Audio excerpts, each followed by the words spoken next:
Divine greetings, ones and zeros, zeros and ones, boys and girls that are now men and women, kings and queens, gods and goddesses, spiritual beings of this divine matrix. Welcome. My name is Clay. Today I want to share with you an incident that I had when I was going through my psychosis, and it was a heavy feeling, very heavy feeling. It had me in a state of confusion, heavy confusion, where all I was seeing is darkness and red, like red, darkness, red, darkness, red, darkness. That's all I could see in my mind. My eyes were closed, and I was sitting down. However, I felt so heavy. I felt as if I wasn't even in my body. I felt, you could say, as if I had gone to hell and was facing my judgments. In this feeling, I remember constantly going back and forth in my mind. And in my mind, I was debating, or I was escaping. I wanted to escape the bad feeling. So in wanting to escape the bad feeling, because of my state of mind, and I was in a state of judgment, I was continuously judging myself.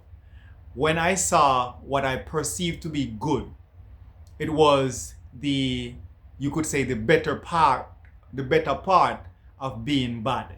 So it was still bad. However, it was the better part of being bad.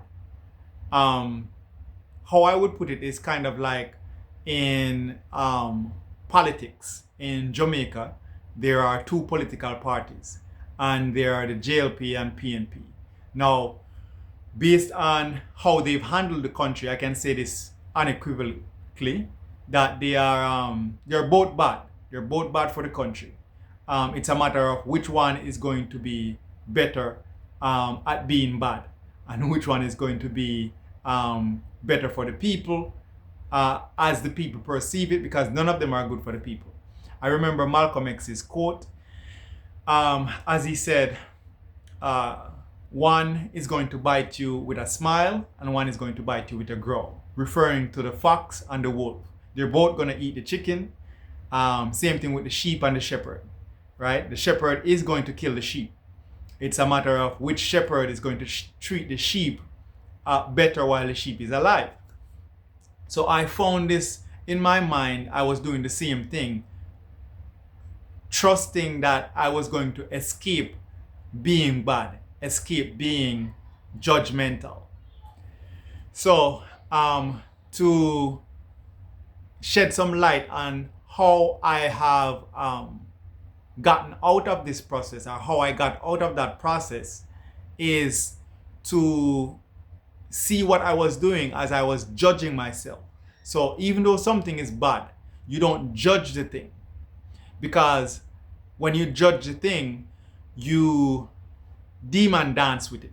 I would say you are pretending to be better than the thing that you're judging, because you're putting a judgmental state on it. You're saying it's bad while you yourself are being bad. You shouldn't judge, or shouldn't have a judgmental attitude or a judgmental mindset to anything, right? So in one of the things I learned in this spiritual awakening process is that I was asleep. I was asleep and now I'm awake. And in the awakening process, there are things that you do to rewire your mind to remain awake, because you can fall back asleep. You can regress. Once you know something, you can't unknow it. Once you've become aware of something, though, you can choose to not be in that awareness. So one of the tools that I've learned to use in rewiring my mind is to understand that we're in a dualistic world, right? And that dualistic world, as it relates to energy, I would say fundamentally comes down to two types of energy. There's love energy and there's fear energy. You always want to keep them together. With love being the one that is in control, as it is in control. The only energy that really truly exists is the love energy. The fear energy is false evidence appearing real, and it is the illusion. It is the illusionary energy, you could say, though it's not an energy. You could also say that when we say energy, it is relating to emotions, as emotions is energy in motion. And when you put energy in motion in the illusion, we call that fear. That is false evidence appearing real. So my flesh, for example, my body, in the arrangement of dualistic understanding, my flesh, my physical, is the illusion, and my spirit is the true thing. My spirit is love. My spirit is based in love. Spirit is love. My spirit is the infinite. My spirit is the abundance. My spirit is wealthy. My spirit is healthy. My spirit is the cure. My spirit is source. My spirit is all these things. My spirit is light. And that takes me to an understanding also of what it is that we mean when we're saying, I am light. When I'm saying I am light, it is not the light that is perceived through physical senses. It is the light that is perceived with the spiritual senses. And to give an example is the owl, the bird, the owl. The owl sees both in the day and the night. And as the owl sees both in the day and the night, the owl sees different versions of light. So some would say it's natural light, or you could say it's infrared light. At the same time, it's light. And even though we put infrared and natural titles on those terminologies of light, there are other realms of light. And it is to be understood that when I'm using light, when we're using light, when most people are using light, they have an identity or an affiliation with positive. So we have the affiliation of positive with light and dark with negative. So light and dark. So this is the dualistic nature of things. However, it is to understand that it is the balancing of these things that one wants to have their mentality wired in, so as not to have a judgment. The tools that I was just mentioning is the understanding of the dualistic nature of life. We have yin and yang, we have left and right, we have up and down, we have black and white, we have even black people and white people. And in the dichotomy, you would say, of black people and white people, we have different characteristics. For the most part, in today's society, if one is aware and awake to the reality of how life has progressed, particularly here in the West. However, the West has colonized the rest of the world with its mentality. You understand that there is the colonized and there is the colonizer. There is the captor, and there is the abused, right? So this is the, in a real world sense, in an understanding of how we have developed as a civilization, this is how it has happened, where there's the colonized people and there is the people who have colonized others. And for the most part, it's been the white race. It has been the Caucasian race that has colonized the native people. And the native people are typically those that are more melanated. So we say, at least I say, that the native people typically represent the black people and the non-native people represent the colonizers. So in that understanding, it is to be held within our mental that we are not to judge. You don't judge the colonizer. You don't judge the colonized. You don't judge the captor. You don't judge the abused. You don't judge the victimizer. You don't judge the victim. Because once you judge either one of them, you become both the victim and the victimizer to yourself. If, for example, you're a black person and you exercise judgment on a white person, what you're doing is you're putting your prejudice on that white person. You're putting your prejudice on that white person, and as you put your prejudice on that white person, you yourself become prejudiced, right? And for a white person, what they become, because they are the colonizer, they become the racist. So now they are judging themselves. They are judging themselves as to be the racist, right? And as they are the racist, then they have also within them the victim. Just like the black person who is being prejudiced is also being the victim. Now that takes me to my understanding of my own wounds.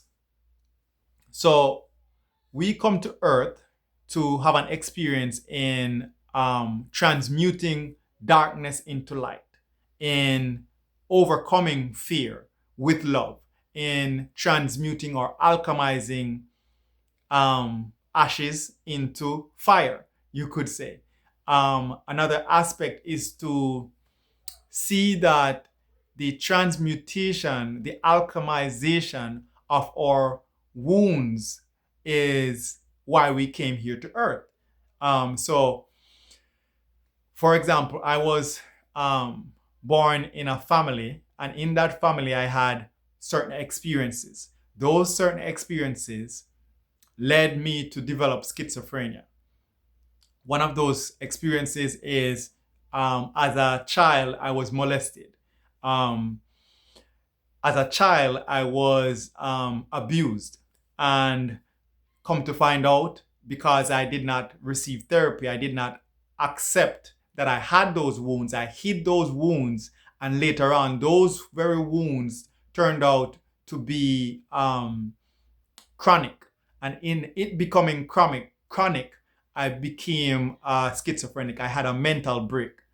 This is how I come to the realization that schizophrenia is a disease, as many diseases are. This is how I describe it. A disease that when you have too many lies within your soul, then your mental will break. So it is to hold yourself accountable and not judge yourself. In not judging yourself, you see that you are to alchemize the wounds. And one of the tools that I've found one of the tools that I've been given is the chakra system. And in this chakra system, that in Kemet we call Sekhem Raz, it gives us an understanding of the human mechanism, how the human mechanism works. And with this human mechanism, there is the understanding of 9 portals or 9 gateways or 9 doorways, 9 energy centers. So there are 9 centers that are affected by love or fear, or love and fear. And as they are affected by love and fear, we have to alchemize the dualistic nature of the doorways. And those energy centers are called, from the lowest one, which is the Earth Star chakra, is then the sacral, not sacral, it's the Earth Star, then the root chakra, then the sacral, then the solar plexus, then the heart chakra, throat chakra, third eye chakra, crown chakra, and then the soul star chakra, which is just outside of the physical body. Now, that chakra system helped me to navigate the dualistic nature of the mental. And in navigating that is how I transmute the energy of fear the energy of the wound, the energy of the trauma, to be wholesome as opposed to be wounded, to be in an infinite state as opposed to be in a finite state, to respect and love my spirit rather than to be under my physical understanding. And let me clarify that, because I'm seeing something as I'm rewiring my mind, that the process of alchemization, the process of alchemy, is it's a simple process. It can be convoluted or it can be complex depending on the journey that you chose. In my journey, in my soul, I see that I chose to experience schizophrenia upon reaching a certain point in my life, in terms of the chronic nature of my wounds. So, an example is to look at my 1 year old. So, at 1 year old, in seeing the interaction between my mother and father, I abandoned my true self. And in abandoning my true self, I developed guilt in my sacral chakra. And your sacral chakra determines what it is that you're going to create. That is the emotional chakra. Through your emotions, you're going to create your life. So going forward to the root, in the root, there's love and fear. And depending if you're in a survival mode or a thriving mode, you will have your experience. As I was birthed into this world, I was in a survival mode. And in being in that survival mode, I used the energy of fear, false evidence appearing real, which is the illusion, to define my character, to define myself, to define my life. As I used that energy of fear to define my life, I became narcissistic also. So, from my root chakra, I had the energy of fear. And once I used that energy of fear in my sacral chakra, I have guilt. From that guilt in my sacral chakra, of abandoning myself at 1 year old, I now have, or I developed shame in my solar plexus. And because I developed shame in my solar plexus, I had experienced and is experiencing grief in my heart because I abandoned myself at 1 year old. In having that grief in my heart, that developed into a lying ways of an expression in my throat chakra instead of telling the truth.